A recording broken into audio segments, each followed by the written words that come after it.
Harinarayan sir, यहाँले त गएको स्थानीय निर्वाचनमा छिरेश्वरनाथ नगरपालिका धनुषाबाट मेयरको पदमा यहाँले प्रत्याशित मेयरको रूपमा रहनुभयो।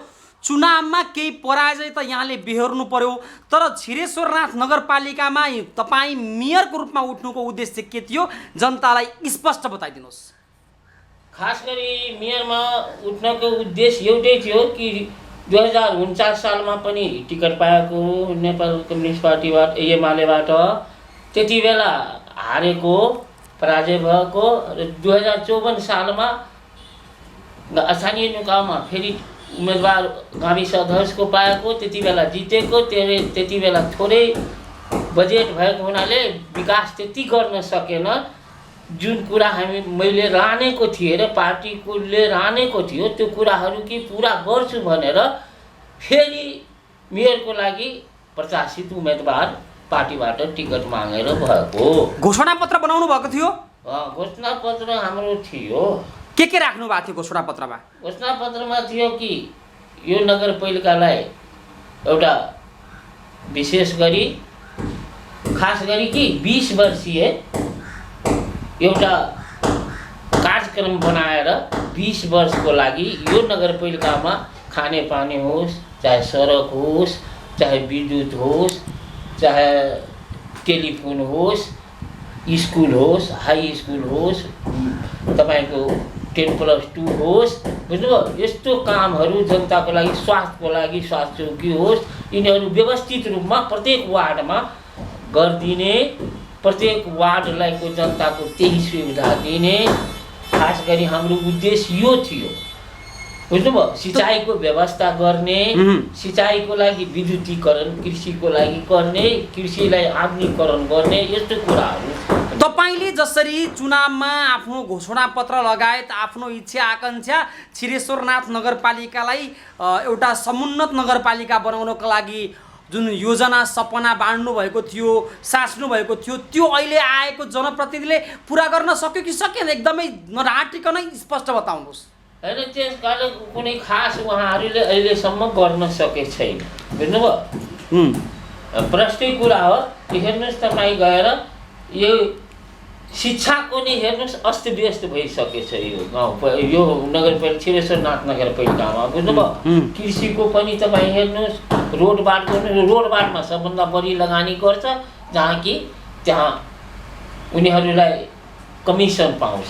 त अहिले जसरी स्थानीय जनप्रतिनिधिहरू कालोपत्री बाटोघाटोको विकासलाई मात्रै हेरिरहनु भएको छ, त्यति मात्रै विकास हो कि अरू पनि विकास हुन्छ? अरू विकासतिर त्यति ध्यान दिएको छैन। खास गरी विकास भनेको त हो कि कृषि प्रधान देश भएको हुनाले कृषिमा सबभन्दा बढी उत्पादन हुनु पर्यो, उद्योग धन्दा हुनु पर्यो, बुझ्नुभयो? तब न मजदुरहरूले त्यो केही गर्न सक्छ। उद्योग धन्दा भएपछि त्यो अहिलेसम्म यो नगरपालिकामा एउटा उद्योग ल्याउन सकेको छैन। तपाईले लामो समयदेखि राजनीति गरेर राजनीतिमै तपाईको कपाल पाकिसकेको अवस्था छ, कपाल फुलिसकेको अवस्था छ। तपाईको बुझाइमा, तपाईको भोगाइमा राजनीति के रहेछ हरिनारायण सर? अहिलेको राजनीति के भयो, 3 किसिमले मान्छे गर्दो रहेछ। एउटा हो कसैको हुन्छ कि हामीले समाज सेवा गरौँ, जनताको केही गरौँ, भोलि गएर हाम्रो नाम हुन्छ। एउटा छ कि अहिलेको जुन बजेट हेर्छ नि, अधिकार दिएको छ नेपाल सरकारले, त्यसले बढीभन्दा बढी धन कमाउने एउटा उद्देश्य। अर्को हो कि कतिलाई त्यो राजनीतिमा हिजोको बदला लिने भ्यूले पनि राजनीति गरिराखेको हुन्छ, बुझ्नु? यो कुराहरू छ। खास गरी त अहिले बजेटले जुन नेपाल सरकारले अधिकार दियो त्यो अधिकारलाई दुरुपयोग गर्छ, बुझ्नुभयो? जस्तो न्यायालयहरू न्यायपालिकाको अधिकार दियो, अहिलेसम्म डिसिजन गर्न सके छैन न्यायपालिकाको लागि। उकिलहरू हुन्छ त्यहाँको, त्यो प्रमुख हुन्छ न्यायपालिकाको, त्यो अहिलेसम्म कुनै निर्णय दिन सकिराखेको छैन। त्यस्तो कुरा इङ्ग्लास लगाउन सकिराखेको छैन। के देख्नु भएको छ विशेष गरी अहिलेको यो जुन स्थानीय जनप्रतिनिधिहरू आउनुभयो, उहाँहरू असक्षम भएको हो कि काम गर्न नसकेको हो कि चाहेर पनि नगरेको हो कि के हो तपाईँको विचारमा? तपाईँ पनि जनप्रतिनिधिकै रूपमा उभिन लागेको मान्छे। एउटै कुरा के हो कि अहिले बढीभन्दा बढी पैसा कसरी कमाउने खास गरी गर्न चाहेको कि हो कि होइन त्यो कुरा त तपाईहरुले आरोप लगाएको त होइन नि? होइन, आरोप त लगाउँछु कि यही यसपालि परिषदको लागि त घेराबन्दी गरेर बुझ्नुभयो, मधेसी दल र कम्युनिस्ट पार्टीले घेराबन्दी गरेर पछि डिएसपी साहेब आएर सम्झौता भएको हो, प्रशासकीय अधिकृत आएर सम्झौता गरेको हो कि पारदर्शी नगरेको हुनाले पारदर्शिता भएन। भयो। के कुराको पारदर्शिताको आवश्यकता देख्नु भएको छ? खर्च चाहिँ के गर्छ, उसले आफ्नै उपभोक्ता कमिटी बनाउँछ, आफ्नै खर्च गर्छ। उपभोक्ता कमिटीको नाउँ मात्रै हो तर खर्च गर्छ यही बाटो। यहाँहरूलाई नगरसभा लगायत बजेट विनियोजनमा डाकिँदैन, आमन्त्रण गरिँदैन? जान्दैन। हामी कुनै पनि अब एकजना पार्टीलाई बोलाउँछ परिषदमा, त्यति मात्रै हो। तपाईँले कसरी हेर्नु भएको छ त अहिलेको जनप्रतिनिधिहरूले केही कामै गरेको छैन? काम गर्छ, त्यही खालि रोड बाटोको काम गर्छ, जहाँ बढी कमिसन आउँछ रोडहरूको काम गर्छ। स्वास्थ्यको अवस्था के देख्नु भएको छ नगरमा? स्वास्थ्य व्यवस्था त छँदै छैन। के हुनु पर्थ्यो, के भएन? तर प्रत्येक वार्डमा स्वास्थ्यकर्मी राखेको तर केही छैन। एउटा हाम्रो इलाका को हस्पिटल जुन राम्रो स्वास्थ्य मन्त्री हुँदाखेरि ल्याइदिनु भएको त्यस्तो त व्यवस्थित गर्न सकेको छैन। त्यहाँको मेसिन, तपाईँको एक्सरे मेसिन त्यसै सरिराखेको छ अहिलेसम्म। छिरेश्वरी स्कुल हो, सधैँ हेर्नुहोस् लडाइँ हुन्छ। 1,80,00,000मा ठिका लिएछ, त्यही मेयरले ठिका लिएको छ, बस भयो।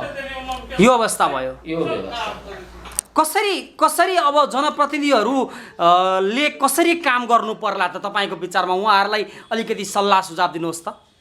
उहाँहरूले खास गरिकन सल्लाह सुझाव लिँदैन। सल्लाह सुझाव अब जस्तो अरू पार्टीहरू भयो, अरू मानुस योग्यता भएको मान्छेहरू हुन्छ, उनीहरूसित कि अब जस्तो रोडको यही हेर्नुहोस्, यही सखुवा जाने बाटो रोडमा एकजनाको हाम्रै अगाडि घर छ, पहिलाको पेट्रोल पम्प बैनासाको, त्यसको अगाडि तपाईँको सखुवासम्म पिच भयो, तर हाइवेदेखि ढल्केबर महेन्द्रनगरको हाइवेदेखि उसको घर पर्छ, त्यहाँ 2 हात बरन्डा काट्दाखेरि मेयरले काट्न सकेको छैन। त्यसै छ त्यो अवस्था। संसद, प्रदेशको संसद आफै बसेर शत्रुघ्न महतोजी निर्णय गरेको र दुवै पक्षले, दुवै साइडको सडकको बनाएको मान्छेले सही गरेको र यति फिटको क्लियर हुनुपर्ने, तर भए छैन। मेयरले त रोड विभागलाई क्लियर गरेर को दिन्छ? नगरपालिका दिन्छ, तर नगरपालिकाले खाली गरेर दिइराखेको छैन। अहिले यही छ अगाडिमा। काठमाडौँमा रहेको सिंहदरबार गाउँमा आउँछ भनेर भन्थे, के हो वास्तवमा सिंहदरबार आएर पनि जनताले सुविधा पाएन? केही पाएको छैन, सुविधा पाएको छैन। तपाईँ त जनताको बिचमा घुम्नुहुन्छ, बस्नुहुन्छ, आम जनतालाई हेरिरहनु भएको छ, वास्तवमा उनीहरूको माग चाहिँ चाहना चाहिँ के हो?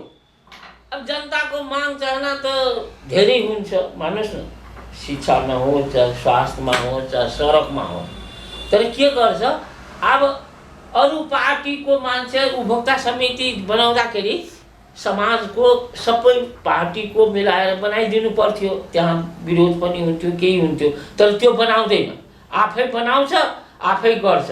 एउटा पर्साको 3 नम्बर वार्डको स्कुल बनाइराखेको 1,90,00,000मा, त्यसमा उपभोक्ता कमिटी 2टा बनाएको छ, 45 लाखको, 35 लाख र 45 लाखको सायद, बुझ्नु? तपाईँको त्यहाँ हेर्नुहोस्, उनीहरूले इन्टरभ्यू दियो एउटा टेलिभिजनलाई कि होइन हामी उपभोक्ता समिति मात्र छौँ नामको र काम त्यहीबाट हुन्छ, तर उपभोक्ता समितिमा यहाँ आउँदाखेरि यहाँको प्रमुखले प्रशासकीय प्रमुखले प्रष्ट रूपमा भन्दियो अधिकृतले कि होइन उपभोक्ता समिति बनाउँछ, तर उनीहरूले इन्टरभ्यू त्यस्तो दिएको थियो। हरेक ठाउँमा त्यही हो, उपभोक्ता कमिटी। जस्तो साना किसान कृषि सहकारी संस्थालाई 20 लाख रुपियाँ दिएको, तर उसले आफै बनाएर मैले बनाइदिन्छु र चिठी पनि दिएन उसलाई। उसित श्रमदानको 20% रकमको 4 लाख रुपियाँ लिएर 24 लाखको घर बनाए, जबकि पिलर खडा थियो, एउटै छत ढालेर ऊ आफै उपभोक्ता कमिटी बनायो। त्यो संस्थासित तपाईँको उपभोक्ता कमिटीमा सदस्य दिनुस् त्यहाँ त्यो पनि मागेको छैन। त्यस्तो अवस्था दयनीय छ। दयनीय सर, अब हामी अन्त्यमा पनि छौँ। अब sundarnepal.com युट्युब च्यानल मार्फत तपाईँको अन्तर्वार्ता केन्द्र सरकार, प्रदेश सरकार लगायत तपाईँकै स्थानीय निकाय म एउटा कुरा भन्न चाहन्छु। तपाईँ भन्नुहुन्छ चुनाव किन हारियो यहाँ छिरेश्वरनाथ नगर। छिरेश्वरनाथ नगरपालिकामा तपाईँको धनुषा जिल्लामा जति केन्द्रीय सदस्य हो त्यो सब त्यो काङ्ग्रेसीको उम्मेदवारलाई तपाईँको सहयोग गर्थ्यो। त्यसमा 2 जना केन्द्रीय सदस्य, एउटा सुधीर शाह र एउटा लाल गोइतले नगरेको, नत्र जति केन्द्रीय सदस्य सब उसैलाई सहयोग गरेको। पार्टीलाई प्रचारमा पनि आएन कुनै केन्द्रीय। तपाईँले चुनाव हार्नुको कारण भन्दै हुनुहुन्छ, बुझ्नुभयो? त्यो हार्नको कारण अर्को कुरा के, यहाँ गुटबन्दी, पार्टीको गुटबन्दीले गर्दाखेरि पनि अब एक पक्षले टिकट पायो, एक पक्षले पाएन, त्यसले गर्दाखेरि त्यो पनि भएको। जसले मलाई टिकट दियो मेयरमा, फेरि उहाँले के गर्नुभयो कि मेरो भाइ बुहारीलाई नि उपमेयरमा टिकट दियो। त्यसले पनि जनतामा नराम्रो असर पर्यो। मलाई मेयरमा टिकट दियो, मेरो मामाको बुहारीलाई मेरो मामाको छोरा भाइ जुन पर्थ्यो त्यसैलाई फेरि उपमेयरमा टिकट दियो। हेर्नुहोस् त, यस्तो हुन्छ कहीँ। त्यसले पनि इफेक्ट परेको हो। केन्द्रीय सदस्यहरू नभिड्नुहोस् चुनाव जिताउन, पार्टीको तपाईँको गुटबन्दीले गर्दाखेरि त्यसलाई नगर्ने। है, जिल्लाको पनि त कुनै नेता आएन यहाँ प्रचार प्रसारमा, अनि त्यसै चुनाव हारिएको। लास्टमा के भयो, अब पैसावाला मान्छे, धेरै पैसा त म पनि खर्च नभएको होइन, बुझ्नुभयो? यही कुरा भनेको थियो प्रेमयाजी हाम्रो प्रदेश कमिटी सदस्य कि हरिनारायणले प्रचारको सामग्री र प्रत्येक वार्डमा दिनुपर्ने रकम हरिनारायण महतोले 1.5 लाख दियो, हरिनारायणले 2 लाख, 2.5 लाख, 2.5 लाख प्रत्येक वार्डमा दियो कार्यकर्ताको लागि। तर लास्टमा त्यो पनि बिक्री भयो सब कार्यकर्ता। कि यतिसम्म कि पार्टी सदस्य हाम्रो अब भोज गर्थ्यो मधेसी दल, त्यो कार्यकर्ता अहिले पनि पार्टी सदस्य अब उसको नवीकरण हुन्छ गुटबन्दीले गर्दाखेरि। त्यसले चुनाव हारेको नि यही, न त यहाँ चुनाव हार्ने स्थिति थिएन। तपाईँको सशस्त्रको टिम, सेनाको टिम र प्रहरीको टिमको केन्द्रसम्म थियो कि सुरक्षा यहाँ चुनाव जित्यो। तर यहाँ केही भएन, सिधै पल्टी खायो। तपाईँको मलाई टिकट दिन रघुवीर महासेठले सबै कुरा गर्यो, उहाँले नि मलाई टिकट दिलाएको, लडेर होस् जे हो। तर उहाँको भतिजोहरू काङ्ग्रेसको पैसा बाँड्थ्यो, पोताहरू दियातपट्टि। उसले भन्दाखेरि पनि मेरो छोरा भन्यो फलानुले पैसा बाँड्छ, जुली आन्टीलाई भन्दाखेरि आन्टी ऊ फल्ना पैसा बाँटी छ यहाँ के ऊ त ओकरा कहि जाए यी रघुवीर महासेठ है उम्मेदवार कि हरिनारायण उम्मेदवार, यतिसम्म भन्दाखेरि पनि उसैको समान खालि पैसा बाँड्छ त्यो काङ्ग्रेसको मेयरको उम्मेदवार। अनि कसरी चुनाव जित्ने यहाँ त? अनि हाम्रो पल्टुजीले रघुवीर महासेठ आउँदाखेरि 1 दिन अगाडि, भोटिङको 2 दिन अगाडि पल्टु पण्डितले साफै भन्यो कि चुनाव हारियो हारियो। त्यति बेलादेखि उसले सब कार्यकर्तालाई भन्न थाल्यो चुनाव हराऊ हराऊ। जबकि वार्ड अध्यक्षको सबै उम्मेदवार वार्ड अध्यक्षको भोट माग्थ्यो, एउटा मेयरको भोट माग्दैन थियो। त्यस्तो पनि गर्यो। अनि कसरी चुनाव जित्छ? जनतालाई चाहिँ इफेक्ट पर्छ। होइन, यसले वार्ड अध्यक्षको भोट माग्छ जित्ने, यसको मेयर जितेन भन्दाखेरि यो वार्ड अध्यक्षको के भेल्यु? जनतामा त यो पनि मेसेज गएको नि। त पल्टुजीले ठाडै मलाई भनिदियो कि चुनाव तपाईँ हार्नुभयो, यस्तो रवैया थियो। त्यो हिसाबले गर्दाखेरि तपाईँले चुनाव हार्नुभयो। पार्टीले चुनाव हारेको, म त व्यक्तिगत के चुनाव हारेको, पार्टीको यहाँ चुनाव हारेको।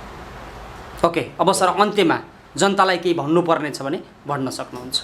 अब जनतालाई त त्यही हामीहरू प्रचार गरिराखेको छौँ, काम तपाईँहरूको भइराखेको छैन, यस्तो छ, यसको विरोध गर्नुहोस् र जनता विरोधमा परिषदमा उत्रेर त्यो परिषदमा उहाँले 5-7 वटा पोइन्ट दिएर सम्झौता गरेको, तर केही अहिलेसम्म भएको छैन। डिएसपी साहेब बसेर त्यो सम्झौता गरायो यसपालिको परिषदमा, अनि परिषद 10 बजे रातिमा उद्घाटन गरेको। भनेपछि जनताले अब योग्य उम्मेदवार हेरेर चिनेर भोट हाल्नु पर्यो। योग्य भन्दा के हो, जनताले बढी विकासै गर्दैन, यिनीहरू पैसा कमाउँछ, मलाई पनि पैसा चाहियो भनेर त्यस्तो परम्परा बसिराखेको छ जनतालाई। त्यो परम्परा तोड्नु पर्यो। भन्ने तपाईँको विचार हो। अप्ठ्यारै पर्छ। हस् हरिनारायण सर, अब यहाँले महत्त्वपूर्ण समय आफ्नो कार्यव्यवस्थाको बावजुद पनि आफ्ना भनाइहरू जनताको बिचमा सुन्दरनेपाल.com युट्युब च्यानल मार्फत राखिदिनु भयो, त्यसको लागि तपाईँलाई धेरै धेरै धन्यवाद दिन चाहन्छु।